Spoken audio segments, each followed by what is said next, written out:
Welcome everyone to the 7th or 8th ICG webinar, and today we are asking the question, should estate agents change their core offering and business model to meet the new challenges? If you are an estate agent, are you adapting to the new normal to deliver your estate agency services? As lockdown eases, you simply cannot pick up where you left off. Customers' needs and expectations have changed, and estate agents must adapt fast if they're going to succeed. So today I've brought together, along with the help of Ian and the wonderful Diana, some awesome people to answer this question about the future of estate agency. And first up, wave your hand when I mention your name. We've got Jake McPartlin, who's the MD of Ascent Property in the Northwest and West Midlands, won so many awards that he's Peter Knight's best mate. He has 5 offices and he's in charge of their build to rent section. Christian Byfield, the Viking estate agent, who also is well known as the MD of the Depository, so he's both a supplier and an estate letting agent. Matt Lowndes, who's the Innovation Director of Mortgage Advice Bureau, so what he doesn't know about mortgages ain't worth knowing. Ed Mead, the ex-boss man of Douglas & Gordon, Mr. Estate Agency himself, loved by everyone, and now he's the boss man of Uber, and again he's got his finger on the pulse of estate agency. The exceptional Andy Solomon, who's the boss man of Yomdel, who runs the live chat for over 25% of UK estate agents. He's got some fascinating insight of what's been happening during lockdown. We have Steve Mead from Crux Careers. He's got the finger on the pulse of recruitment. Ishmael from Prospect Engine. He's the main man when it comes to business generation, and your valuers are not very good at generating business. He is the man to talk to, a truly exceptional gentleman.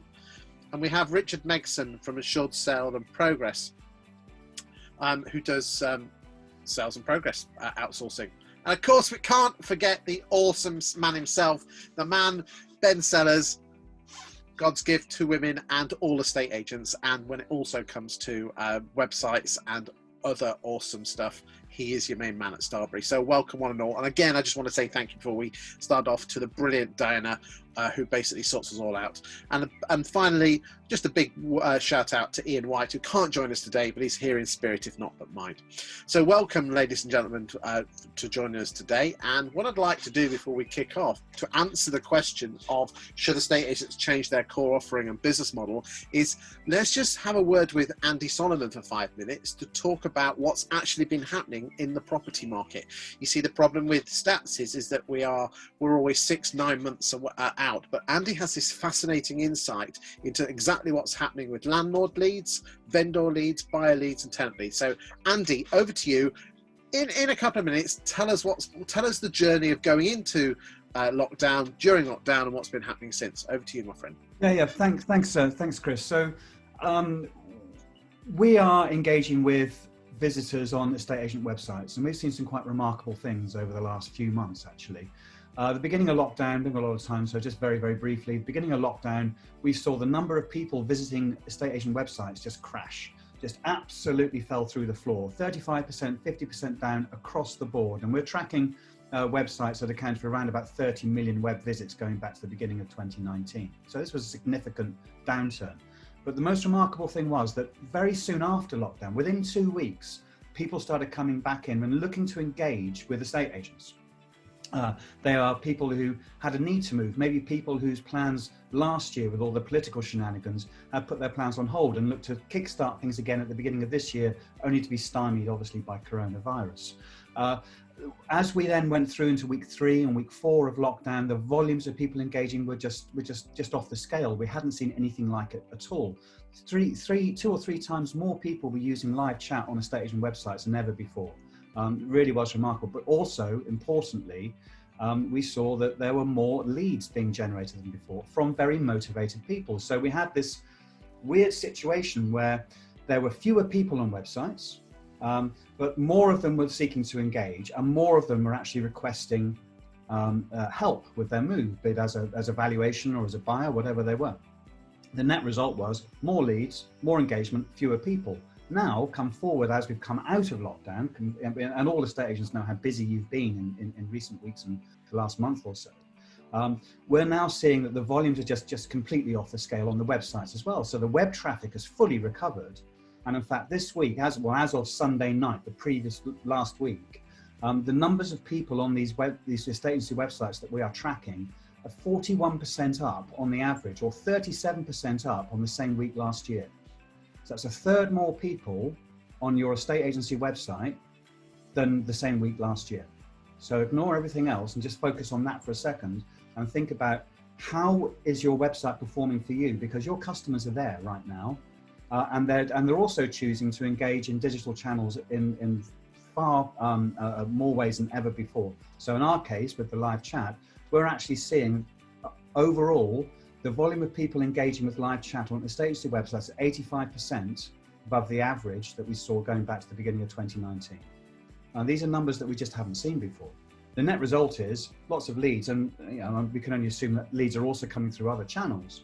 But you've got more people with more need, people maybe bringing forward plans, people's trying to get stalled plans moving, and you've got this demand. And of course, the stamp duty announcement, which hopefully will come tomorrow, will probably add some more fuel to that fire.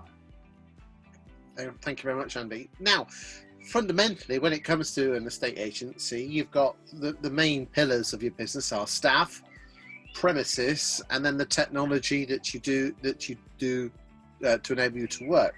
So what I'd like to start off with is staff. Has anyone been talking to any estate agents around the country? And if so, have we got all our staff back, or still people on furlough? Put your hands up and off we go. Ed, over to you first. No, definitely not. The figures that I'm getting from the people I'm talking to, which is all over the UK, are still around 20% of staff, 20 to 25% still on furlough, which points to an issue obviously later in the year as to what people do. It does seem from our figures that people are still trying to cover what they're doing themselves, and it was great. Andy, thank you for that. That was really helpful. But I still wonder how much of that is dreaming and how much isn't. I'd love to hear from Jed, who's sitting there for me, who I was talking to before this, because certainly this seems to be fairly regional, depends whether you're city centre, just outside London, but in terms of staff, people still definitely have 20 to 25% on furlough. We'll go to Steve in a second, but I'd like to go to Ishmael first, please. I concur completely with what Ed just mentioned. It's around 25 to 30% of our agents or our network partners that still have staff on furloughed. Various staff members, probably 30 to 40%. Negs, admin, sales. Negs predominantly. Steve. It's complete. Ed and Ishmael are right. 20-25% of people are still furloughed. We are, though, seeing a lot of agents who are scrambling about now looking for team members, and I think they are possibly the people who had a bit of a knee-jerk reaction when all this started and let people go rather than furloughing people. I think also as well what they've done is that I think unfortunately for the guys out there that are furloughed, I think a lot of them are going to find it difficult. I don't think they're going to be brought back. I think agents are using it as an excuse to basically look at their team. They've kept the very best of their team members, and there are a lot of decent team members out there who are still furloughed, unfortunately, because of the size of businesses and because of the casualties that we're obviously going to see. So it's important that your team is the lifeblood of the business, and I think agents have really got to sit down and look at through internal efficiencies. They've got to look at their team. They've got to make sure that team is totally aligned with their short-term vision as well as their long-term vision. I know Ed's obviously made quite a few comments in relation to in the past about what's going to happen 6-9 months down the road, which I tend to agree with. So I think businesses have just got to be very careful. I think people are being overcautious. Richard?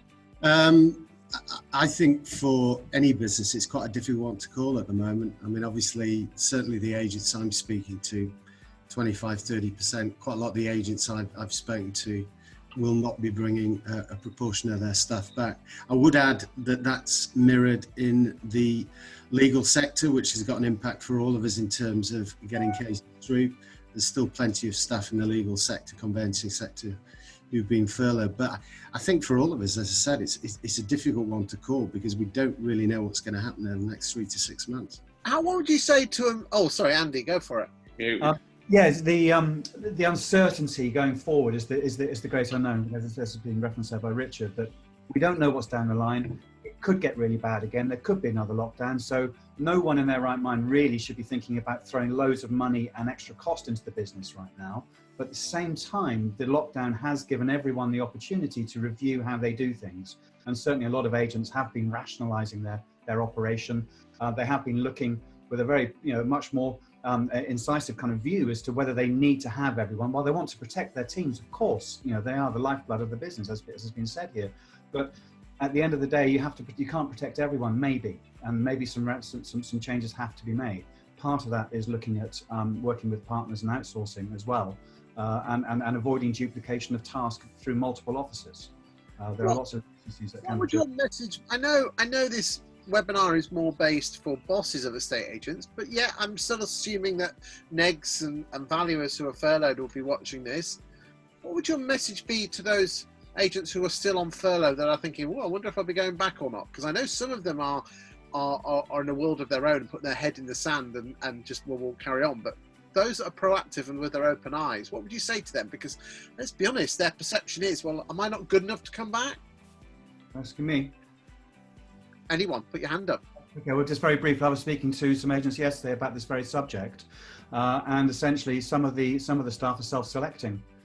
Because if people have kicked back against coming back from furlough, then they go to the bottom of the list of the ones who will be coming back. They're looking for people who are devoted to the business, who've stepped up to the mark, and people's true colours shine through very quickly in these kinds of crisis situations. So people have to be very careful. If they want a future, they've got to show they want a future. Steve? Yeah, I totally agree, Andy. I mean, that's a lot of what I was just about to say. I mean, those that have buried their heads in the sand, I, as an agent owner, wouldn't want them back. I think there's so many people out there. You look on LinkedIn and the people who are making themselves really busy, knowing, that there's a possibility they might not be asked back. Those have been made redundant. These are the sort of people you want in your business, and we're getting fortunate enough that we've, been contacted by a lot of these people. So there are a lot of good people about. And I think those, as I said earlier, those that the bottom sort of 20-25% in the hierarchy, if you like, are unfortunately going to have to look for work elsewhere. Jed, you're an agent.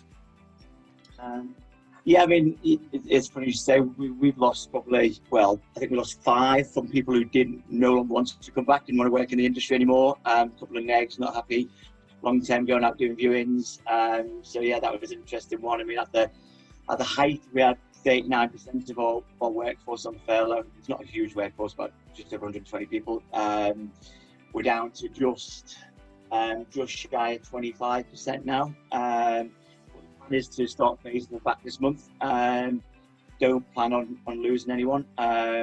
We've got some growth in the business over the next 12 months factored in on our build to rent side, so we're hoping to put people there.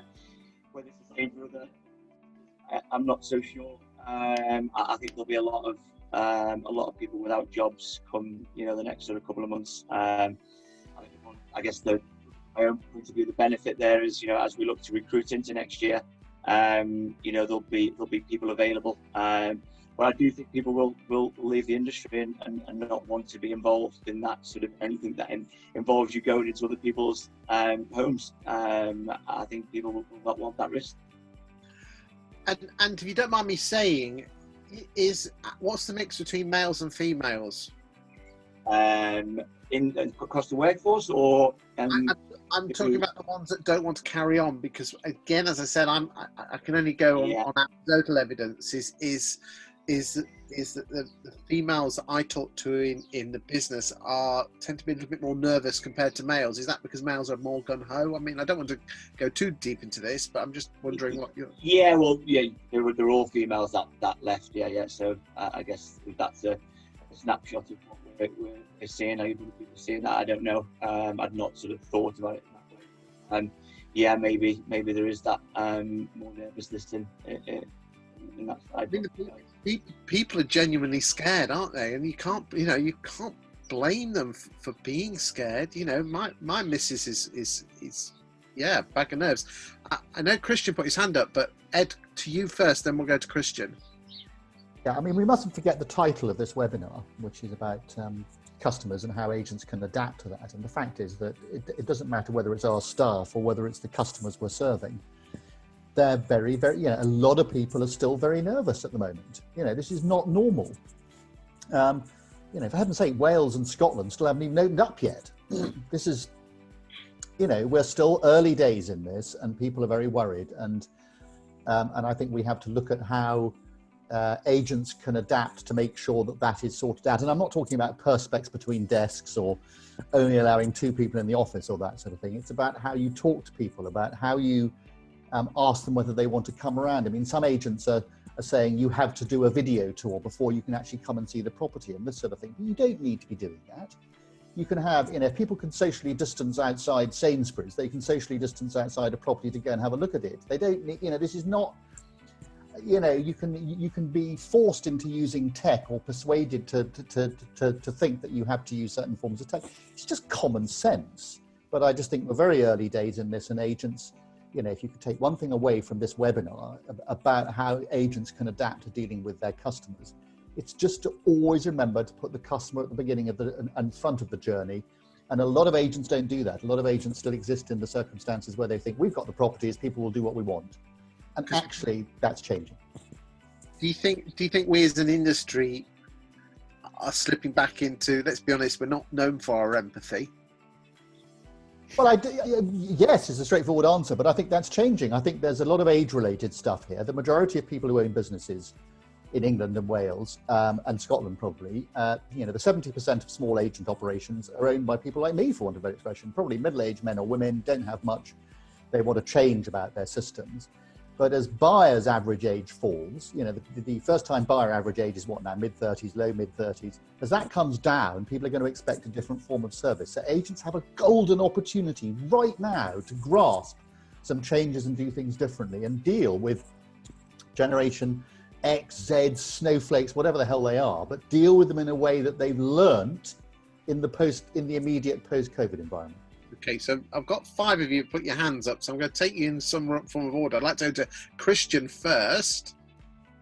So yeah, I think off the back of that, I think if we're going to give staff, whether you're back at work or furloughed, something positive to take away from it, I think it's staff need to embed themselves more in the entirety of a business.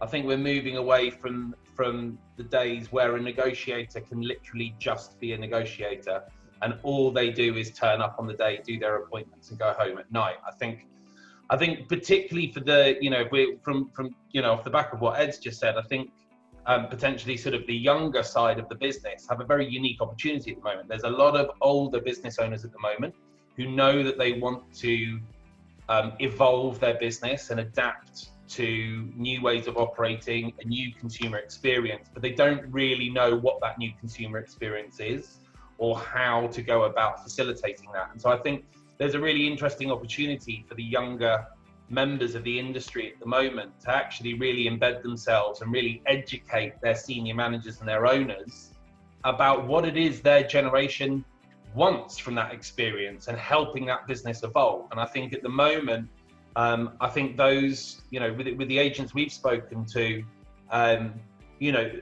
that those have been sort of the nice stories that I've heard is, people saying, this fairly junior guy in the business has really stepped up and they've suggested this and they've brought in that and they've had us have a look at this and it's transforming our business. And I think, yes, there are tough times now, but as we've said, with companies keeping staff on furlough, yes, there is some high transaction levels at the moment, but it is also a really good opportunity for businesses to be trying things, testing things, embedding new products, new services, new process, new staff, new structure.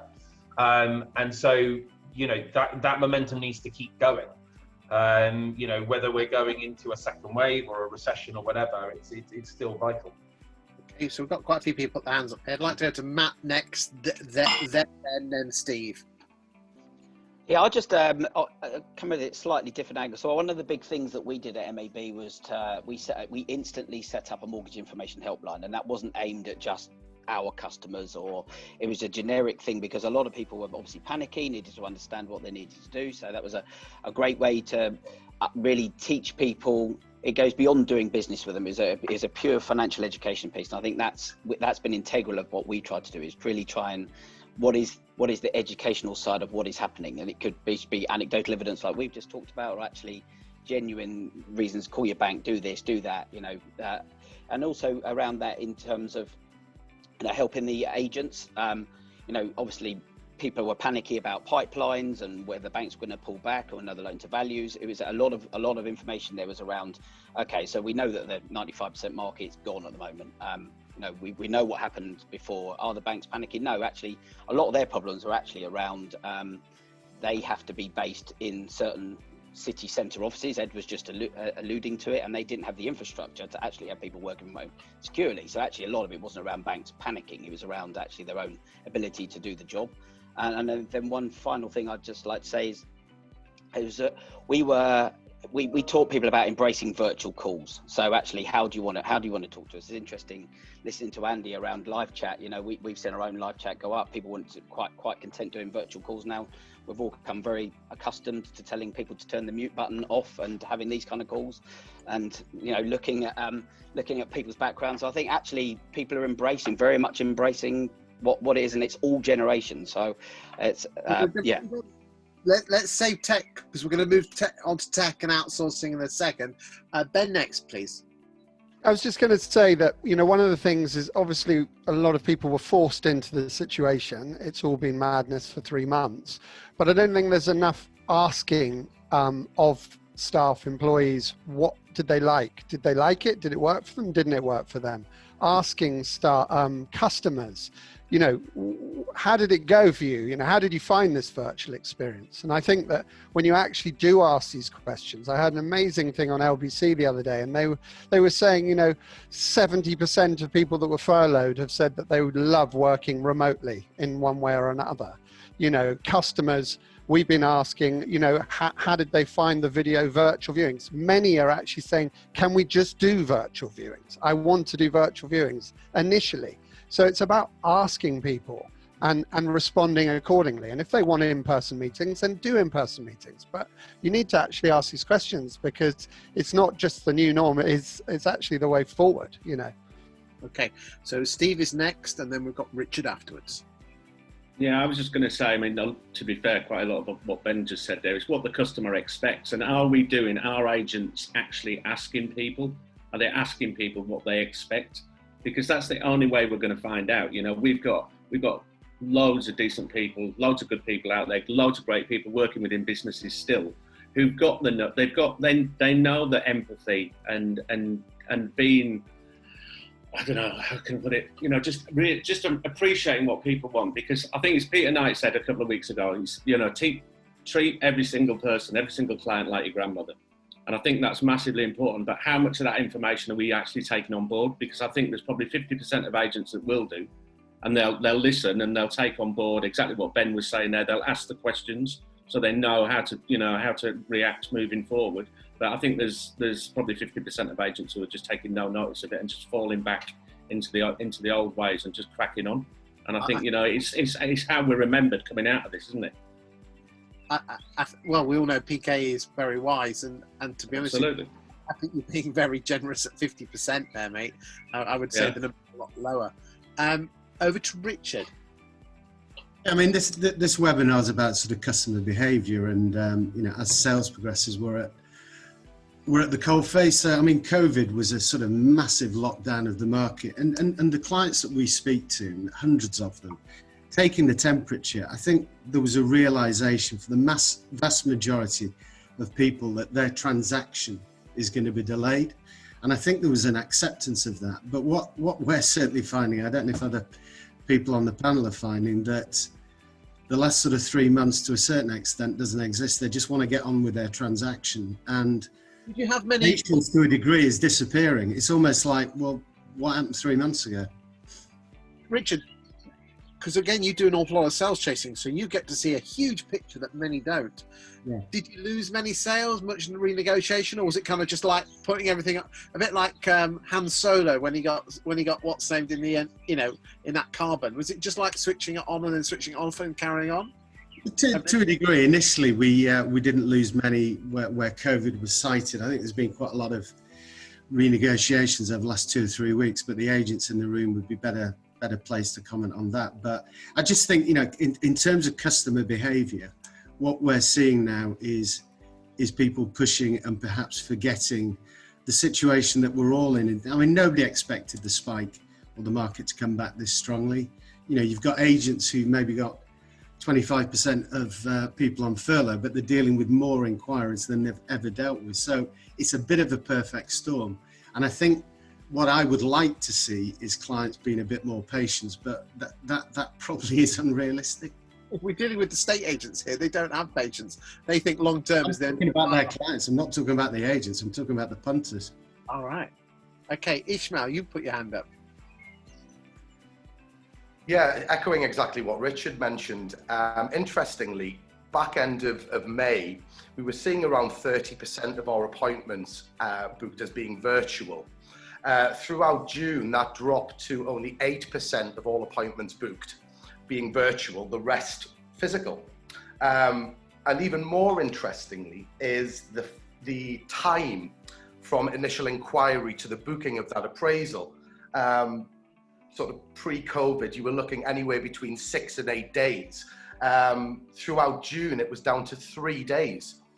And our sort of mean figure of conversion from appraisal to listing over, let's say, a 3 or 4 month period sits at between 36 to 42%, depending on location and demographic.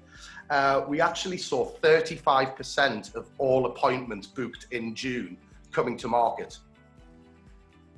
And many of those, I would probably say 20% of those appointments haven't actually occurred yet, which is phenomenal, really. So it really shows that consumers are being very proactive and almost, you know, being very speedy in what they're wanting to achieve. So customers are changing, our younger members of staff are changing, but are the bosses changing? So let's throw that one out, and that's a beautiful segue through to tech. Anyone put their hands up? Go on, Ben.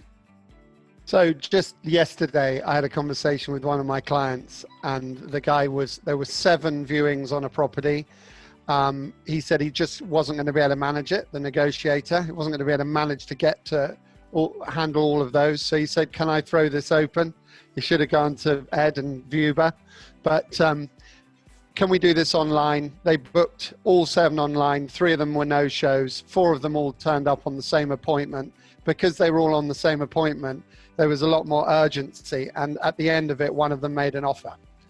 That was all done through a virtual process. And so that was like, oh my God, maybe this is something we really need to keep doing. The king of viewings himself, Ed.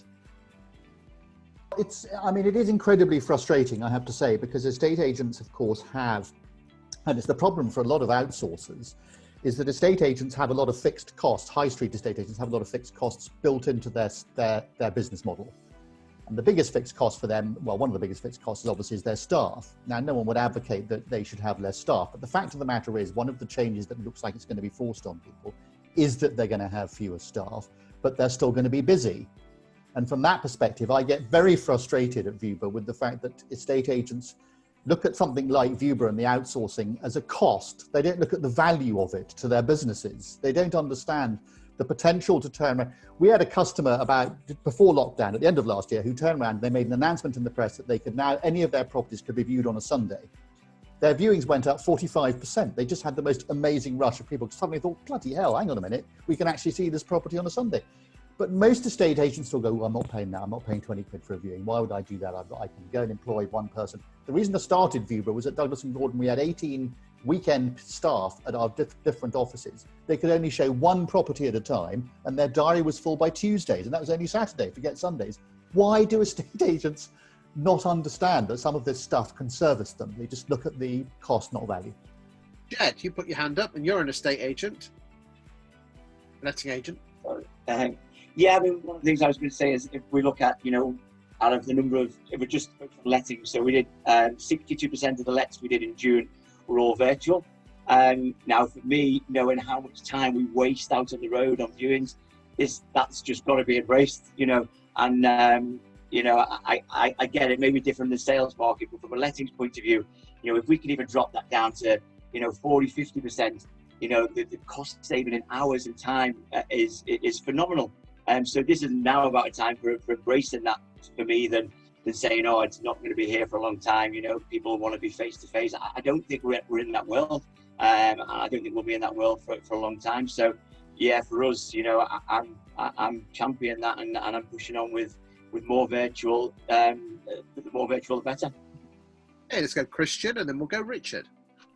Probably my agent hat on for a minute. I mean, I've never been a fan of high volume agencies. I've never been a fan of an agency that sets targets from the offset with viewings. I think it's the wrong metric. What you then get is you get negotiators taking people out for the sake of taking people out, and it's a waste of human resources. It creates a bad consumer experience for people being taken out to properties that don't match. So, you know, at our agency, we always took an effort to try and, you know, really drill down on qualifying those applicants to reduce, because as Jed said, you know, every viewing is a resource. Every time you put someone out on the road, they're not answering calls, they're not progressing transactions, whatever. So, you know, I think pre-COVID, I think we were averaging between 6 to 8 viewings a let.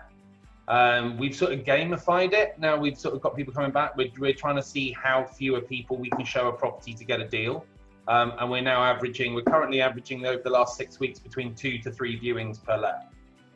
Isn't it? And we'll come to you. That's a good experience for the consumer, because you're not wasting time. You know, you're not wasting their time. And we've often had that dialogue with consumers where you go through really detailed questions, and you'll have someone inquiring going, oh, can't I just come and see the property? You know, I've seen it online, I like the look of it. And 99% of the time you will get to a question with that person that means that property is totally unsuitable for them. It won't have parking, and they'll have 2 cars, or there'll be strictly no pets, and they'll have a dog, or, you know, whatever it is. It's fascinating. And I'm talking primarily about lettings here more than sales. I think lettings, there's a lot more boxes you can tick or untick, whereas sales is a little bit more mercurial. If you don't mind me saying, Christian, this actually sounds like basic estate agency, that you actually ask the questions, whilst most negs, they just love to get out the office. So it's a viewing. Have you got a pulse and a name and a mobile? Yeah, let's go and do a viewing. But if you're investing, it's very difficult to simultaneously say to a neg, you have to do at least 8 viewings a day, and then at the same time say you need to really qualify those applicants down to the minutiae and only show them viable properties. It's a very conflicting directive. I love the gamification. Right, Richard put his hand up, but then I know Jed also put his hand up, so we'll go Richard, then Jed. Yeah, just back to customer behaviour and lettings. Slightly anecdotal, but my daughter is looking for a flat in Edinburgh in September. So she never owned a property, doesn't know anything about the property market, but basically start engaging with agents. And it was interesting watching her do it. I sort of stepped aside for 2 or 3 weeks. The difference in quality between the agents in terms of what they were and weren't showing, but basically, if you don't have the virtual viewing, we're not even considering the property. And it was just interesting to observe. So now her expectation of viewing a property is online. For obvious reasons, she can't go to Edinburgh and view it. But it was way that the agent engaged and what they were actually showing her that 5 people agreed to get a flat, and they've got a flat. But it was just, as I say, just an interesting observation. Yeah. And I think it's interesting what Kristen said. I completely agree with it. One of my bugbears with negs is, excuse my French, but throw enough crap at the wall and something sticks, and that's often sort of the case that you need to sort of bash out to people, particularly from a lettings point of view. I think that the challenge there is then you've got 30 negotiators. How do you how do you continue to manage that? I think one of the things that the world that we're going into now will absolutely mean that we will read through the sort of tire kickers, if you like, much more easier than we've been able to. And I guess the biggest challenge for us is, particularly in the build to rent front, we have clients that want to see viewings, they want to see people coming through their buildings, they want to see people coming through the doors. We're trying to now educate those guys into we can do this. It doesn't need to be full to get the units rented. So look, it'll be interesting how it plays out, but I think it will definitely help long term. Interesting.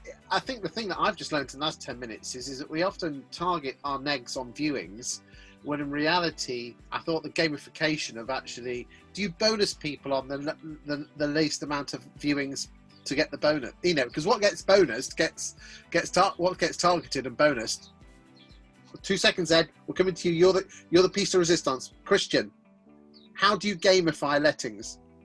Look, I think I've never sort of had direct incentives. For us, it's always more about, you know, focus on two things. How can we be as efficient as possible as a model? And how do you deliver the best consumer experience, even if it's not what they realize is the best experience? You know, like I said, the whole viewing things is a fascinating one, because like I said, you know, you get a lot of people who are like, I just want to see the property.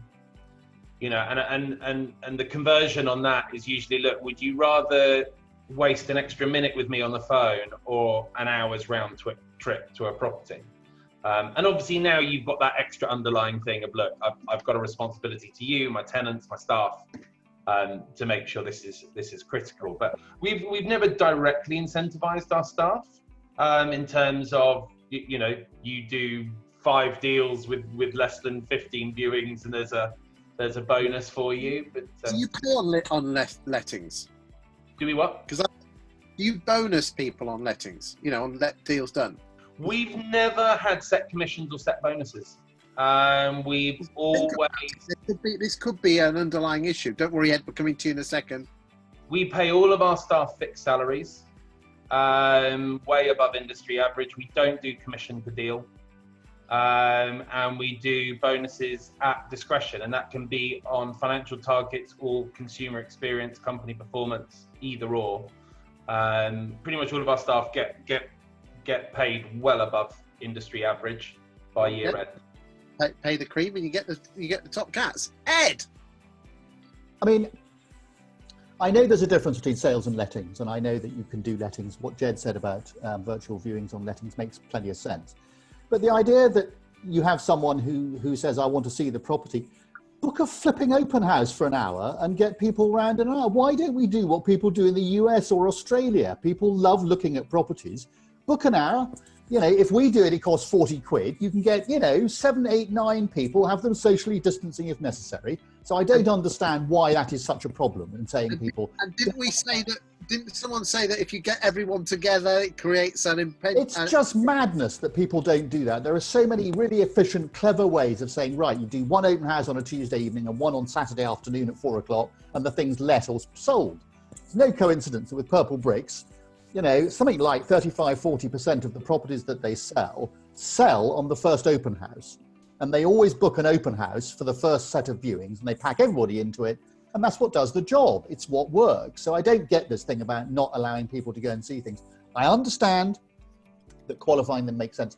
Going back to the metrics thing and about the gamification, it's not gamification. If you've got good negs, there are very simple stats that show that the number of viewings you do feed through the number of offers people make, that feed through the number of exchanges and puts money in the bank. So it becomes one of those metrics. And added to which, it's all very well talking about how, oh no, we want to get it down to, you know, to 1 or 2 viewings. I completely understand that in certain markets, but a lot of clients, particularly salespeople, want to see people looking at their house. And I know that's a question, as Jed said, of training them to say we don't need to have people coming around. But that's not the way it works for most people. Most sellers are still a bit older. They don't work with the online sort of thing. That's going to be changing. So there's a place for both here at the moment. I don't think one needs to just, this is not an either or situation, it's a both. Okay, right, moving on. I'd like to bring in technology and the balance between staff and technology. So, Steve, I know you've got something important to say, because obviously you're seeing people in a career basis. Have we got the balance right between tech and people in this industry? I don't think we've got it right yet. I think, you know, we work in the people business, not just with the recruitment side of our business, obviously, but with the training and the consultancy work we do. But I think ensuring you've got the right people is really the important thing. There's obviously the industry as a whole, and I generalise, has a reputation of putting bums on seats to fill a position that doesn't work. And there's no necessity for that when you've got the likes of, you know, some of the guys, not just around us today, but with people that you know, the other 30 or 35 or so members, and the other tech that's available out there. I think the most important thing to do is you need to look at the right places, ensure your management team are totally aligned with your vision and your short-term vision, as well as your long-term vision. The public's perception of how we are as an industry moving forward is really important. Tech's got a huge part to play. It has to be the right tech, and I think it has to be what fits within your current structure. We all know there's a lot of not fit for purpose products out there, which is why looking at all the offerings that these guys offer is obviously very sensible. So I'd answer your question, no, I don't think we've got the balance there yet, but I think people are being educated, and I think, you know, give it another year, 24 months, I think we will have the right balance. Okay, so we've been talking a lot about video tools and to get properties let and sold, but the biggest thing, one of the biggest things of estate agency is you need the properties in the first place.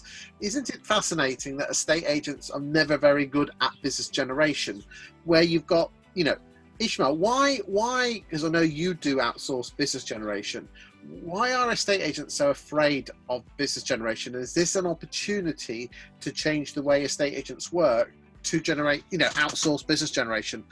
Please don't be too salesy though. Yeah, I think estate agents at this particular moment in time are experiencing higher lead volumes than ever before, or certainly, you know, the past 3 to 4 months. It's about procedurizing your lead management and your customer engagement, and using, you know, connectability through whatever medium that client or that customer prefers to engage with and through. So it's about putting in call scheduling. It's about putting into place SMS and email nurturing.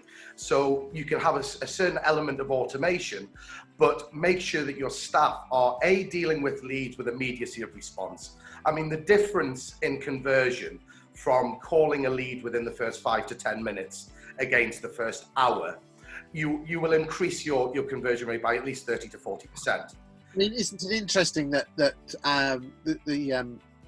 the chap from Cornwall, what's his name, Bob Scarf, said only 27% of people were when they asked for a free val from Rightmove, contacted within the hour, not first 5 minutes. Only 27% of them contacted them. Ben, let's come over to you. You're really good on websites, but also Facebook funnels and things like that. Do you think social media, more and more now, people, you know, this is the remote control to people's lives. Do you think more and more people are using Facebook to drive business to their estate agency? And I will get Christian in a minute to see it from the other point of view. I would say right now it's probably one of the most powerful digital marketing tools an agent could embrace. You know, it was something a few years ago, it was just, oh, I'm making some noise on social. This has actually got really nothing to do with just doing your little organic posts, which are powerful and can be amazingly powerful, but this is way more targeted. You can literally pinpoint your audiences. It can be completely dynamic. So, you know, it's sort of dovetailing into what Ishmael was saying, you know, you've got these inquiries coming through from Rightmove. If they say they want a valuation, you can automate that just pops straight into your Facebook ad manager. And as if by magic, you're communicating and remarketing to them just to back up your brand. So it's extremely powerful. So Facebook advertising isn't, and I know I'm saying this, and Instagram. It's not all about just whacking your properties on it.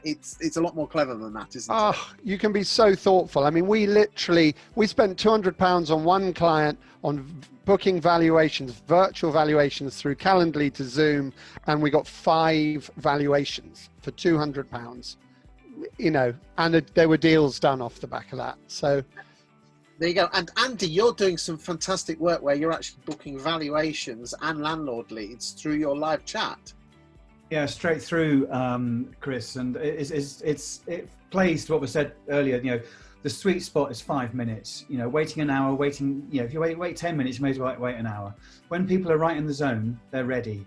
And so we found that if you can take someone from a live chat, say, where they've started off being not too motivated, but they're just they've got some questions and they need to build some rapport and some trust and feel comfortable. You get them to that point of saying, yeah, okay, fine, I'll have a valuation. And then you connect them straight through to a voice call into the agent itself or to Ish's team or wherever it goes. And those then convert at really, really, really silly levels. We work with Aaron Estates, for example, and when we implemented this, we call it Yondor Live Connect with them, their vendor lead to instruction rates increased by 67% just by doing it like that. Because people are in the zone, they're ready, they've made that mental commitment. And it's fascinating that on Rightmove, only over 50% of leads don't even get answered. No wonder people are shouting about how bad bloody Rightmove is. They've got to look at themselves in the mirror. And one final thing to say, these people coming in that are converting in that way aren't necessarily making the initial contact as a vendor. They could be coming in as a buyer. There you go. And they haven't had anyone come to look at their house yet. Isn't it interesting that estate agents, that people don't realise they can actually wear two hats, and sometimes they come disguised as something else? Jed, what are you doing to generate more landlord leads for yourself? I'd like to say a lot of the stuff that the guys have just mentioned on here, but probably not, to be honest with you. I mean, the truth of the matter. Give a call, say Chris sent you, and you'll get a bit of money now. On commission, Chris, yeah. I mean, look, for us since lockdown, the main target has been to get the stock that we've got sort of there, rented and sold. Like I say, a large part of our business is lettings, and we've got a ton of stock there to go at. So that's been our focus, to be honest with you. We can't fully operate our branches yet. We've got 70% capacity. So yeah, short answer is the same as probably what most are doing, bugger all, and hoping it comes through the door. But look, yeah, I'll make a note to speak to some of the guys after this, Chris, and see if we can ramp that up. So, Christian, you got anything to add to that? Yeah, look, I think fundamentally, right, we're just talking about processes, whether it's prospecting, viewings, whatever. It's all about processes. And I think, what we're seeing... The rubbish at processing, because they're people. Well, I think maybe this is why lettings businesses are more sort of geared towards it, because it's a very regimented process, maybe. But I know, with a lot of the agents we're talking to at the depository, a lot of the agents we're talking to there, they're looking at the business in a very different way. They're actually not too worried about their neg and sales team. They've got their star negs back. They know they can do their job. They've taught them the couple of little things they have to do differently, and they're just getting on with it. What we're finding is you're seeing managers and owners look at other parts of their business very, very differently. How can they streamline it? How can they automate it? Both in terms of operational efficiency, but they're also taking a new look at what that means to the customer, and also what that means to their staff in terms of job satisfaction. You're starting to see owners and managers talk to their staff in different ways. And we're seeing companies make quite dramatic changes. I mean, there's one of our clients who, I think they've got about 3,500 managed properties, and before lockdown, everyone in their property management department had a singular role. One person did applications, one person did property maintenance, one person did this, one person did that. And actually, some of their property managers, some of their lower paid staff in the business, they've now basically turned that pretty much on its head. Although they've shrunk the team, they've increased the salary, and now they're expecting their property managers to really do a more end-to-end job, because then that person is there to hold that client's hand, to hold that tenant's hand through that journey, and it's a more seamless experience. So I think, but again, it all drills down to processes and structure, and, getting as much of the sort of low value, repetitive nonsense off your staff's desk as much as possible, so that they can deliver that really seamless personal experience and enjoy themselves whilst they're doing it. Enjoy being an agent, enjoy being that person who takes a client from A to Z, rather than just being the person that gets shouted at every day because you're the person who deals with broken boilers. Okay, I'd like you, very quickly, because we're coming to the end, Matt, then Jed. Yeah, so I'd just pick up on Christian's point there. So personalisation for us has been a huge part. That we've noticed that they're trying to go for the one-size-fits-all approach does not work. Okay, you've got to try and understand each individual circumstance. That comes down to the channel they want to communicate with. So, if they want to do live chat, great. If they want to use virtual, that's great. Let's ask people what they want to do. How do they want to interact with us? And then probably the final thing I'd like to say is that we've been doing quite a lot of work on propensity modelling. So this is around the propensity of somebody to actually do something. So one of the best things that we can do for our agents is making sure that we give them buyers, who will get through the mortgage process and will be able to do what they want to do in the timescales they want to do it. So, Jed, make it quick, please. Okay, so just to what Christian said, I think the process side of things, is so important, and the time saving stuff. I mean, one of the things we did at the start of this year was invest heavily in sort of IT and development. Out of this workforce of 120, we've got 15 members of staff in that team now. But the things those guys are doing is incredible. And as you go into your business and as it grows, and it grows quickly, you go back and look at it all and rip it all apart. You find there's so much wasted time. People are doing stuff because they've always done it that way. But I feel like you always need to continue to develop. Once you develop, you go back and you look at it all again, and it is a constant sort of battle, if you like. But I think if you embrace that sort of things, the integration of the technologies, there's so much value to be added into businesses that way. Okay, so in a minute, I'm going to go around everyone and a couple of sentences from all of you each about what your top piece of advice would be going forward. But I think fundamentally what we've learned in the last hour or so is that it comes down to people and processes, and the people are the customers. And rightly said earlier on, we said that we have to we should be asking our customers, i.e. landlords, vendors, tenants and landlords, exactly what they want. We should be talking to our staff and listening to them. Just because we're 55 and we were trained by Countrywide in the 90s doesn't make us cutting edge estate agents, and we should listen to the youngsters.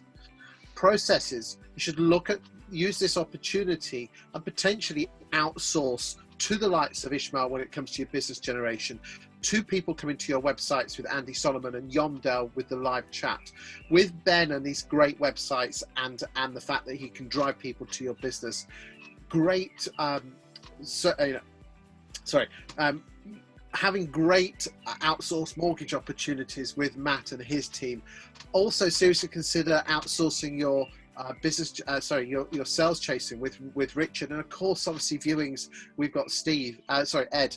Of course we can't forget Steve, obviously, because he brings in the new members of staff. And then obviously we also have Christian with his depository, but again also other ICG members. Please do check them out on their website. I think fundamentally what we've got to remember is that we are in a people business, but we have to have processes behind us. And if we don't ask the questions and look at the way we work and the way we deal with our customers, we are in a service industry, we won't succeed. But those that do will succeed big time and use this awful situation in the last 4 months to their advantage. So last up, just before we kick off, the next ICG is on the 21st of July, and it's a fantastic webinar. I haven't written down the title, but it's so amazing. It's on the website. Go and check it out. When you see the title, it will blow your mind. But anyway, moving swiftly on. Ishmael, to start off with, what is your one takeaway top tip for the boys and girls out there in estate agency land? Procedurize your lead management as best as you can and try to build a robust engagement plan. Treat those new leads like gold dust, because they may dry up at some point in the not too distant future. So make sure that you work them to the nth degree. 4 to 5 calls or 4 to 5 engagement methods or mediums, whether that's text messaging, email nurturing, or telephone calls. 4 to 5 attempts to every new lead, you will see your conversion grow massively, and 5 minute to 10 minute response times. And no, it's really difficult in this particular time when you have, or you may have a reduced workforce, but utilize services and outsourcing to sort of bolster your service and your customer experience. You're a beautiful man. Christian. Stop being just a member of staff. Start engaging in your business, understand your business, understand your consumers, engage with your managers and owners, and help make your business a better business tomorrow than it was today. Amazing. Andy Solomon. You only have one opportunity to make a good first impression, and these days more and more people are online, irrespective of your business model, whether you're a traditional high street agent or an online or a hybrid or whatever you are. Your customers at the point of first interaction are online. Think very hard about how you can deliver exceptional service from the get-go so you continue to earn loyalty, because loyalty isn't something you get once. You've got to continually earn it. Amazing. Jed. Embrace the new world that we're in. Look for the opportunities as they will be there, and get your head down and get on. Richard. deliver what your customers want as opposed to what you think they need. Excellent. Ed? I would say just put yourself in your customer's shoes. Look at what they might want, look at how you can make their life better, and then look at the whole range of stuff and have the balls to try some of it out. Wise words as ever. Matt? So I'd say use technology to do the heavy lifting so that you can provide the expert advice that people are cherishing for. That's what you do. And then build long-term relationships. I think that's a really important aspect of what we're doing now. Thank you, Matt. Steve? I think the headline today is look after your customers, and how you do that. Your team is the lifeblood of your business. Look after them, nurture their talents, and performance and productivity will prevail. And more importantly, your clients will remember you for the service you gave and how you reacted to the pandemic. Because remember, people don't remember what you told them, but they remember how you made them feel. And finally, Mr. Website himself, a state agency website, Ben Sellers. I would say empower your staff to actually utilize all these wonderful tools that we've been forced to use over the last 3 months.